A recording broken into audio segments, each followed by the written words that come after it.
Again, thank you for the fans. I think they were amazing again. Pushed us through the night, and it's one of we need one more win now over the next two games against a strong New England team.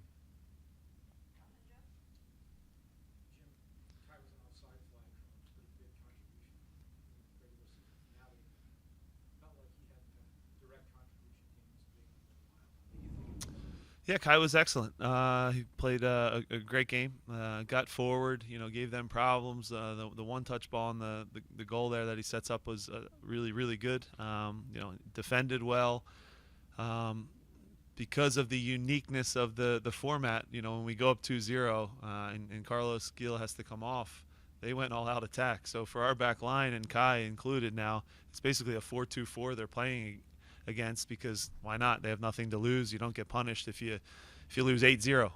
So overall, the uniqueness of that makes it hard on the defenders, but Kai did a really good job. They're basically man for man against really good attacking players that New England just threw out there. So overall, yeah, great performance from him. Happy for him, and he did a good job.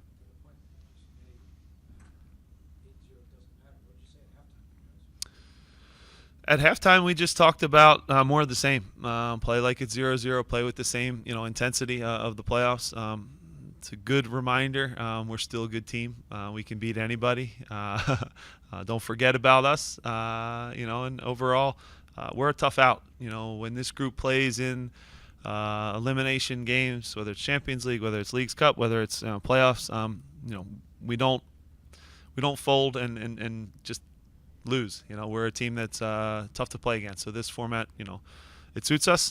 These are elimination games, and I'm really proud of my players. There's always noise internally, externally, and the guys did a really good job of focusing on the task at hand and executed well. Could it have been 6 or 7-0? I would have been happier with that. It could have been a lot easier. Could have avoided some yellow cards at the end there. But overall, a win is a win at this point, and it's a big one. Yeah. Play a role in starting that 5-on-5. Yeah. That creates the penalty. Just how big is he not only to have that stability? I know heel goes off, but to have that stability there, but also to carve through the midfield with his passes to start it that way. Yeah, Jose was excellent again. So again, breaks up plays, sticks up for a teammate at the end, gets a yellow. That one I can live with, just because he's protecting Nathan there in that moment. But yeah, his ability to, even when Gil was on the field, to defend him 1v1, there's almost nobody in the league that can take the ball off of him, and Jose did it a few times. So he's a great player. Plays right on the edge. I thought was good going forward, connected his passes. When they went to the 4-2-4, basically, he was our outlet to create a level that he had so much time and space he could turn and get at the opponent. Again, could we have executed better and scored more? For sure, but that's not Jose's job, right? So overall, good win. We'll move on now, and yeah, we have to get beat twice, so we have to finish things off as best we can. Front six that you put out there, this is the first time you've had all six of Yeah. these guys since the LAFC first leg. Yeah, isn't it crazy? Does it kind of feel like that? Yeah, look.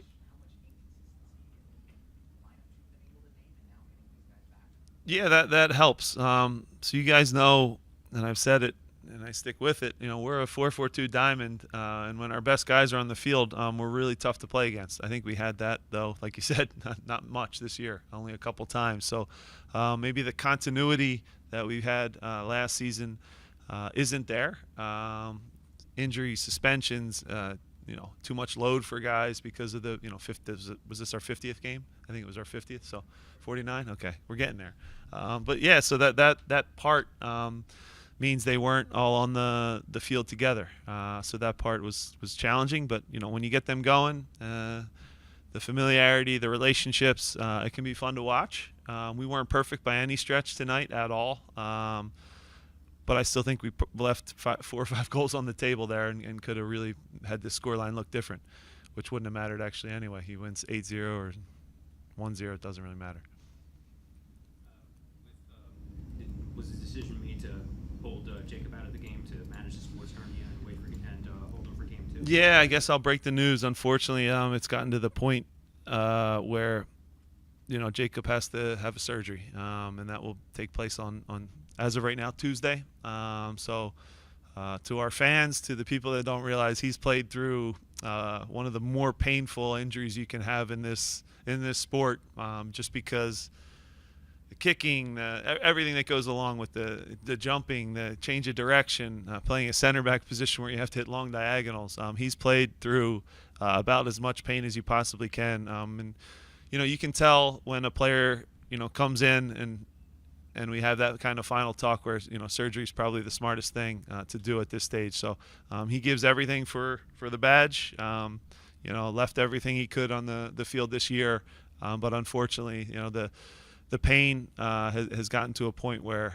it's not tolerable. And there's no one tougher than Jacob too. So when I say pain, it's like as much as I want to say, come on, it hits a point where he's about as tough as it gets. He's a Viking, a true Viking, and he wants to be out there. But sometimes your body, tells you, and you have to listen. And that's the sad thing, man, because he wants to get back to the MLS Cup. He wants to be with the guys, but he'll have to do that now as more of a basically a coach, to be honest, with me on the sideline. So it's a surgery that he's not coming back in a week or two. Again, I'll never rule him out, but it's going to take a couple weeks to heal from that one.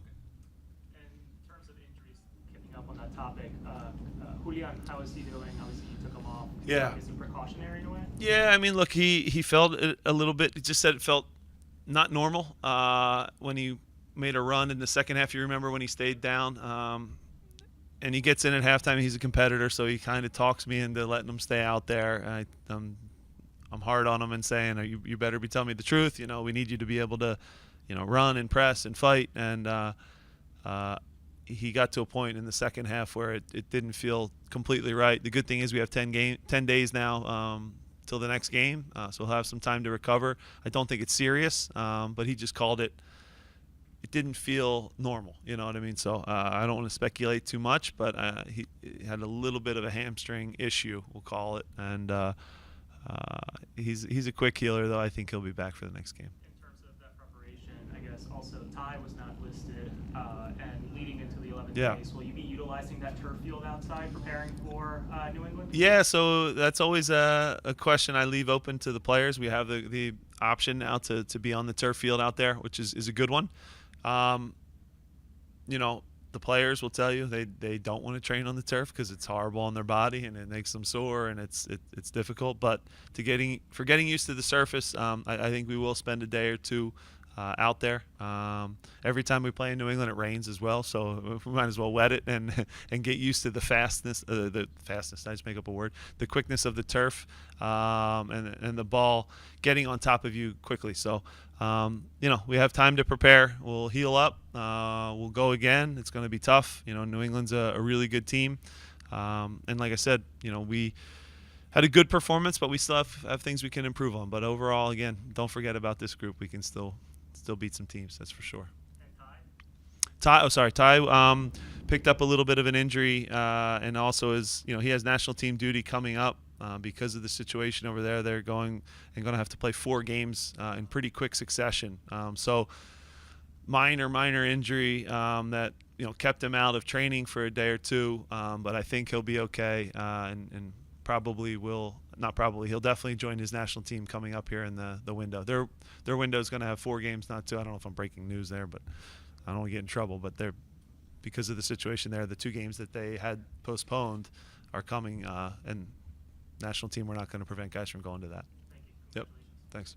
We'll go Greg, David, and we'll end with Joe and John. Jim, wins have kind of been tough to come by late in the Yeah. season, but how do you turn the table now into this playoff mode with the experience that you have in your locker room? Yeah, the good thing, we don't get beat either, though. You know what I mean? So that's the one thing that, we'll still, even on the road, we'll take pride in that, not a lot of teams have beat us over the last 15. Of course, we want more wins, and we know that, and I think the fans feel the same way. But the fact that, we don't concede a lot, the fact that we can push teams, to the limit and keep a clean sheet, that might be all it takes in this next game, and you go to PKs and you win it. So the win is big. Anytime you win, it brings confidence to the group. I wish we had that 6-7 goal breakout, to set the tone in this first game. I think that would have been good for everybody. But 3-1 keeps us nice and humble and hungry for the next one. So it's a group that is capable of that breakout, Greg, and can beat anybody. So we like that part of things. But overall, yeah, it's good to win. It feels really, really good, and it's a big playoff win. It's hard to win in this league, guys. I tell you, there's a lot of teams that are sitting watching already.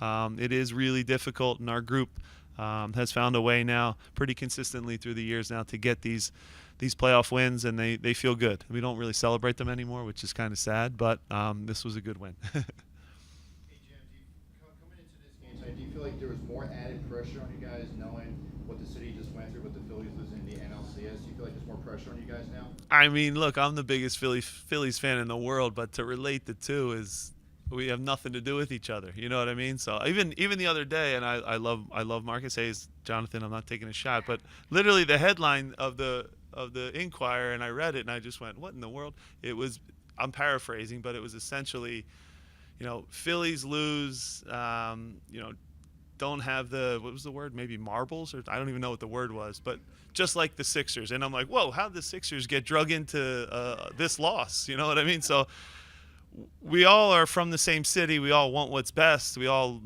have players, and we all support each other, but I don't have anything to do with what goes on in the bottom of I don't even know what goes on in the bottom. I'm a fan like you guys, so I think I know, but I have no idea what's going on in their locker room. So the teams aren't really related in that regard, and in terms of the outcome, right? So whatever Nick Sirianni's doing to prepare for tomorrow, I'm going to root like hell for them, but I won't even pretend to know the things that he deals with. So we all want to win, like I said, and of course you feel the weight of the city, and that was as deflating of a loss as possible. But you wake up the next morning and you try and go again, and just like us, we've had some tough losses too. We've had some great wins, and we're trying to create more memories now with our fans, and that's what it's about. Because sometimes, I'm glad you brought it up, because now sometimes when it doesn't even feel good when we win a playoff game, we're in there kind of still arguing over stuff and crap we could have done better and this and that. It's like these are moments that don't come around that often. So this is a good time for the Union,